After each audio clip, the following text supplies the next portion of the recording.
Starting off the card, race number 1. Nice place to try and get some PA money if possible. Andrew, that race there, I've got a very, very nice sale from Seattle. Was very unlucky last time. Sean Terry, one of the useful horse called Zambezi River. And he's also missed the break and came running through the field like a dose of salts. But had my horse not been running up everything's backside, he would not have got to my horse on that day. If he jumps on terms, yes, he might have beaten me. And I say might have beaten me. But as the race transpired, that's the day where JP went missing on the course. Ian Sturgeon was running across the field, carrying the field in, and JP kept following him. And when he made his move, he ran up hit a horse up the quarters twice, and then recovered. And then on a third time, he got just one more for luck. He hit another horse up its backside, and then had to fight his way through a tight opening. But by that time, Samanga Kamalu was in full flight on Sean Terry's horse, and he'd got the break on us. And we started to wear him down at the end, but saying that, I think he was also easing Shawnee's horse back. But had I had the run of the race, I would have been on my bike before Sean's horse could have got to me. I think this horse is, he's probably the best bet on the card. First leg of the place accumulator, the son of Mambo in Seattle, Don's Code. He debuted not so long ago. 4th on his debut, and JP gets the ride. Yeah, well, obviously JP has been doing a lot of work for us, Andrew, and he's retained by the stable. So we've opted to put JP on that one. He ran a nice race first time, surprised us because we didn't think he was that far advanced in his preparations. With natural improvement, I'm expecting him to run a good race again. But saying that, there are 2 horses in that race that also have Gavin Van Zales that run just beyond me yet. And that run to me yet, that was a Vaughan Marshall. This is a top run. Well, the people call it ML Jet, Marker Leafs Jet, but that's not its name. The horse's name is actually Mijet, named after a town in Croatia. Okay. And that Susan Roet is confirmed with me, so I'll pronounce it as Mijet because I was in Mijet and I love the town myself. I'm very happy to hear that. It's enlightening for me. Exactly, but I think that horse is the horse that everyone's going to have to beat. And Gav's stable is in a rich vein of form at the moment. They've really turned the corner. Chesney's doing a noble job for Gav again. So I think we have to respect him. I've got another horse in the race, there's Susie's Arrow. Run a cracker for Carl Zechner first time out. Carl was on song that day, and then the next time Carl rode him, I got Carl Zechner that forgot to bring his brain to the course, and he rode 2 horses for me on the day and it just went missing. So I'm hoping for an improvement with him because he is better than his last start, and I expect him to be right there. And Stuart Pettigrew's horse, Elusive Flyer. I know Stewie rates that horse quite highly. And I know that he's expecting a good run from him, so we must have respect for him as well. All right, then the man that you taught so much, that has learned so much, that has become a champion in his own right is Waishong Mawing. He climbs aboard Soldier Girl after 3 consecutive 4th places. You draw Stallgate 1, which is always handy on the inside track. Yes, Andrew, she's been improving all the while and she's getting better as she goes along.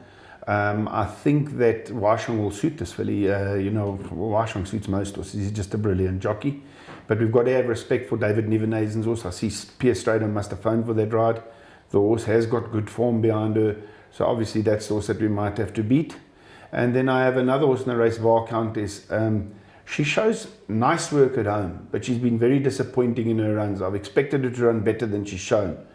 And I had a chat with Kevin Somerville after her last run, and I said to Kev, look, he said, do you think we should can it with her? And I said, let's give her one more try, but I'd like to put her over a little bit further and drop her out and ride her cold and see if she'll run it in, because she has got quite a bit of toe. And what we're going to do with her tomorrow, just slot her in and let's see if she can run on it. And if she can and she runs a better race, well, then we'll persevere with her. But if not, I would suggest again, or that I think we call it a day.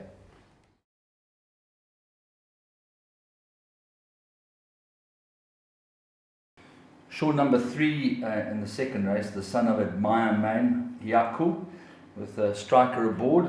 He's obviously been doing particularly well for you, and this horse won his penultimate start and was definitely not disgraced, 3.5 lengths behind in his last start.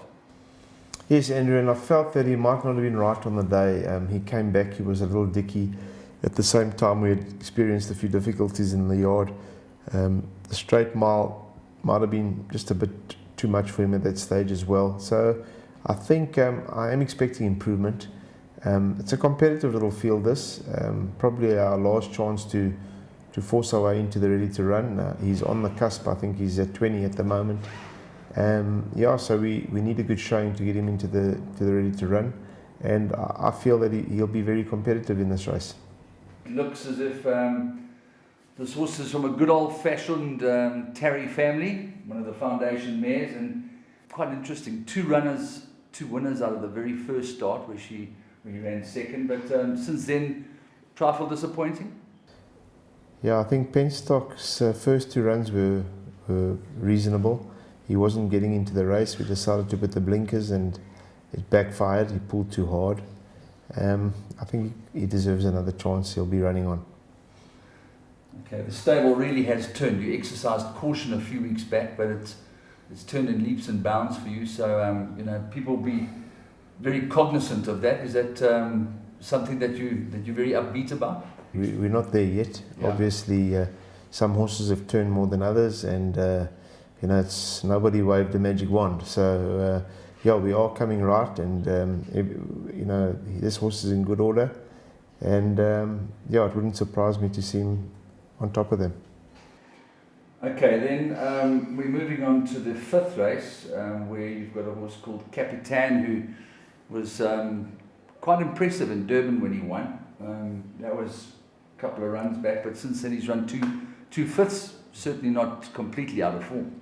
Well, he's been gelded, Andrew, and I think that's probably the thing that everybody needs to take notice of. He's a horse that I rated quite highly early on, and even though he hasn't put a foot wrong, he certainly has disappointed me.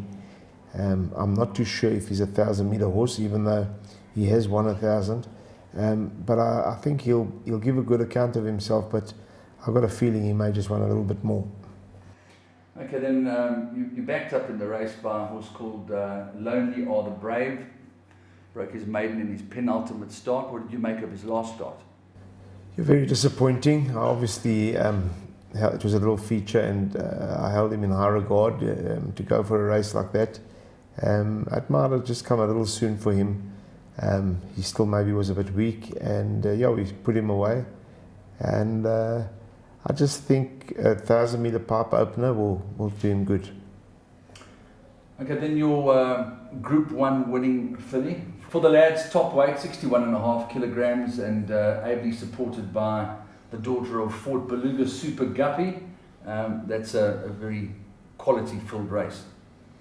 Yeah, for the lads, obviously short of her best, but she did lose the plot last season, and we've sort of just tried to work and get her back into form, and I think this is just a pipe opener, but if she's anywhere near right, she could just give him a fright in terms of the placings. She's got a lot of weight to shoulder, but I think she's probably going to just need it and find it a bit short. But she has dropped dramatically in the rating, so that's the area that I sort of think maybe she could surprise, because she's a lot better than she's rated. Super Guppy is honest, hard knocking little filly, and she would have a chance here, but no real confidence.